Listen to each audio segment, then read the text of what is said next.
What's up, YouTube? Welcome back, welcome back, welcome back.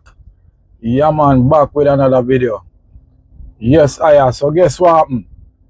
I picked up my first load with Super Ego. Yeah, man. So that is what we're going to talk about in this video. Anyway, right now I'm in Fort Worth, Texas. About 10 minutes from where I'm supposed to drop this load. So I'm dropping this load tomorrow morning at 7.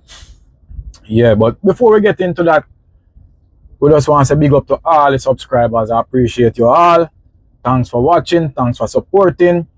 And if you're watching this one, guys, please click that thumbs up button. And if you watch the video in its entirety, you must have something to say. Make a comment, offer, whether it's guidance or it's critique, it doesn't matter. Yeah, just make a comment. I appreciate it. Yeah, man. So, man, I saw an accident coming along I-40 there in I think it was Texas, Gallup, Texas, if my memory serves me well. Yeah, I think it was Gallup. Yeah, it looked like some guy was heading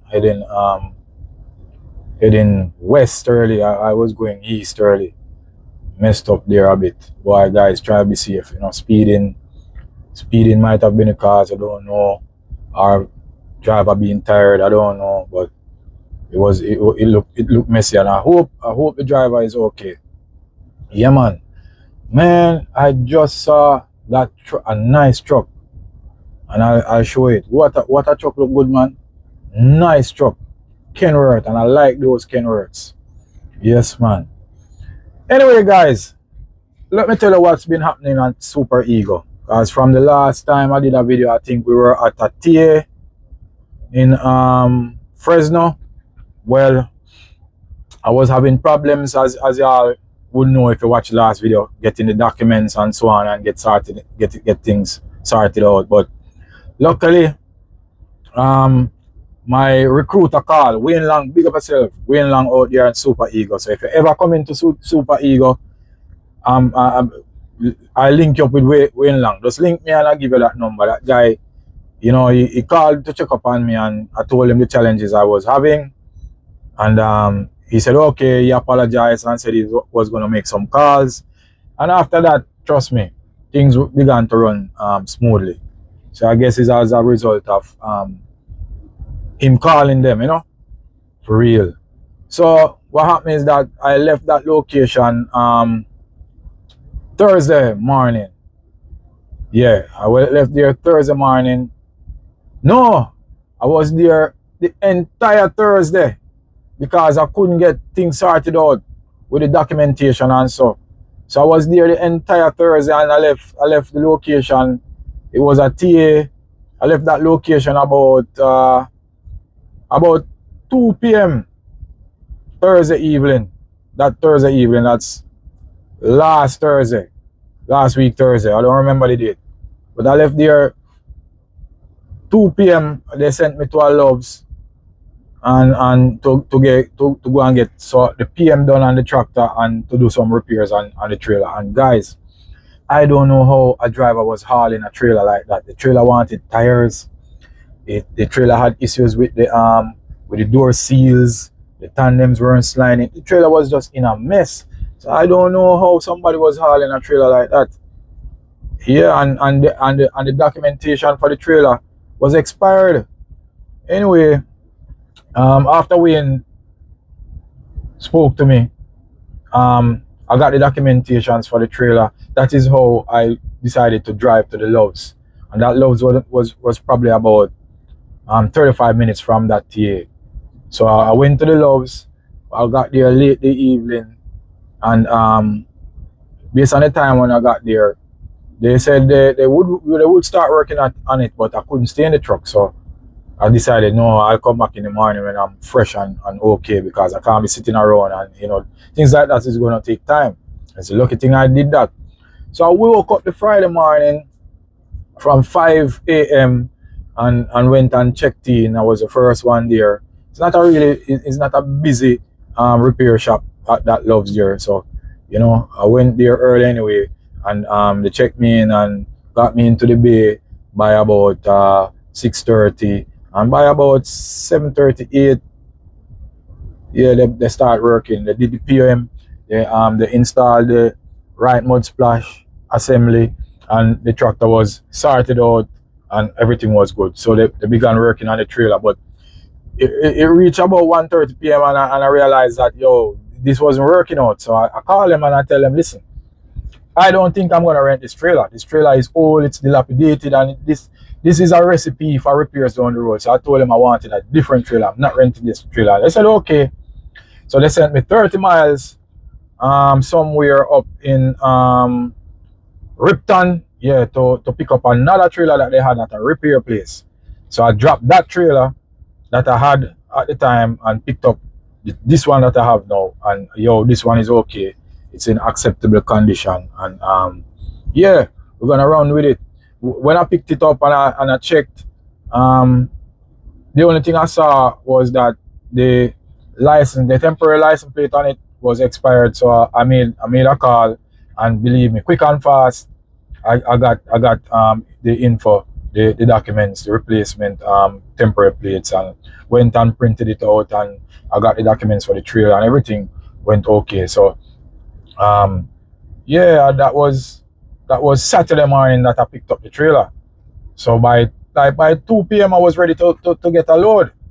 So this leads me to what the title suggests, my first load. So I'm gonna tell you guys all about my first load. It was a bit rocky, had a little challenge, here and there, but it is what it is, as I always say. So I was contacted by a dispatcher. It was a weekend dispatcher, and it was a lady. So she, introduced herself, and then she said, okay, she's gonna look for a load, but she was saying that there is much coming out from where I was in Texas. So, man, about an hour had passed, and then I got a text with a load offer. They were giving me a load going to Chicago, Illinois, from where I was at Ripton, Texas. I was actually parked at a Lowe's, and that load was running 2,000 loaded mile, 200 miles deadhead, and guess how much it was paid? $3,800. So I texted no, got a reply saying, would you run the load for 3,900? So I texted 4,500, and I actually texted the first text that I responded to about that load. I also added that load cannot pay for fuel and truck payments. That is when they replied, would I take it for 3,900? So I responded 4,500. About 2-3 minutes after, I got another text saying that the broker won't pay that. So I texted, move on. Anyway, I got another load after that, and that wasn't to my liking either. So I told them pass. Then I remember that I wanted to get to Charlotte, North Carolina, to pick up my stuff at Schneider.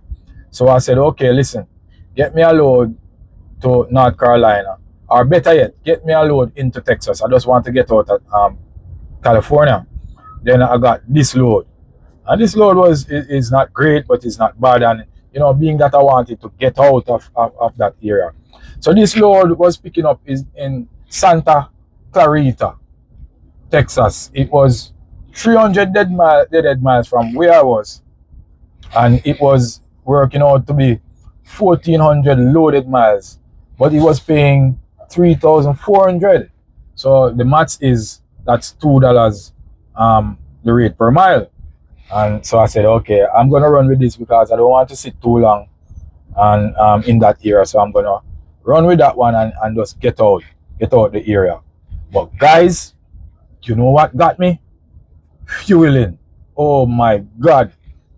I spent about $1,105 on fuel alone to run this trip to where I'm at now.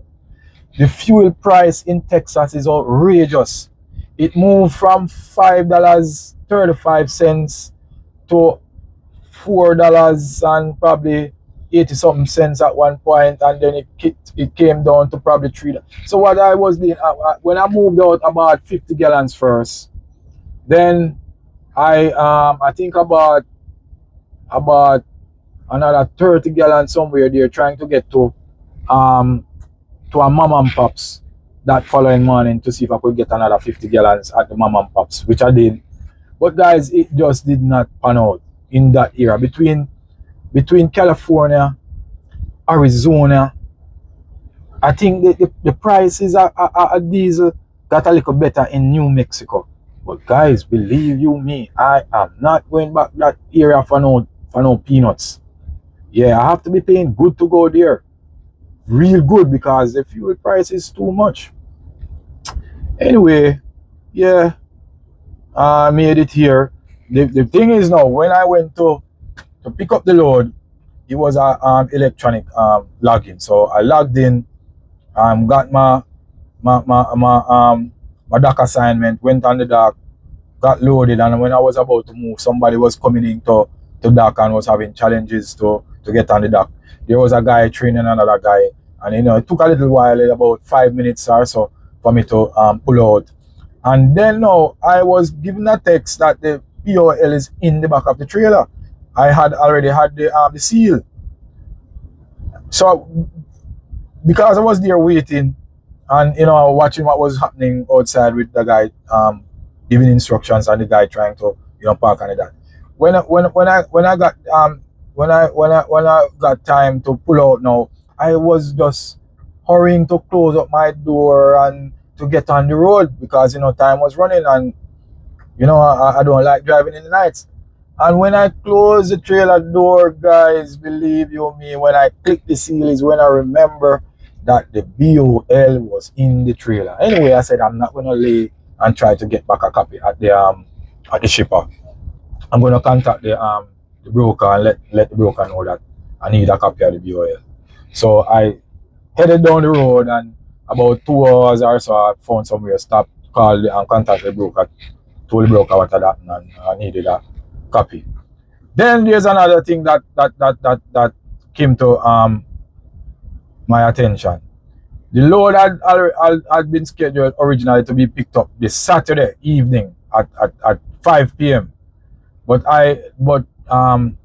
my dispatcher got the pickup date changed to 8 o'clock that Sunday. That's basically a 12 to 14 hour difference. But they did not push back the delivery appointment. So whilst on the road Monday morning, I realized that no, I won't be able to make that appointment Tuesday morning. So I had to call and let them know that it's an impossible run. I'm not going to mess with my clocks. I can't afford that. So anyway, they end up changing the time. So that is why I'm here now today, Tuesday, and I'm dropping the load tomorrow morning at 7. Yeah, so that is what has been going on here at Super Eagle Holdings. Anyway, I have some numbers that I'm running, and we're gonna talk about that section of the business on the next video. Running the numbers, seeing to it that you're running at a profit. You're making money. So far, this load did not do much for me because of the fueling, and I've realized a few stuff, as it relates to fuel prices and where to fuel and all of that. But we're gonna discuss that in the next video, guys, because it's important that if you're out here leasing a truck, you have to know your numbers. You have to know your rate per mile. You have to know your cost per mile. You have to know what your fuel is costing you to run based on what you're buying it at. So yes, guys, that is what we're going to talk about in the next video. So be prepared. And guys, if you have any advice, feel free. I'm new to the thing, but I have some idea of how to do this because I was running a truck in Jamaica for 2 years. So, you know, yeah, guys, thanks for watching, and I'll see you in the next one. Appreciate it.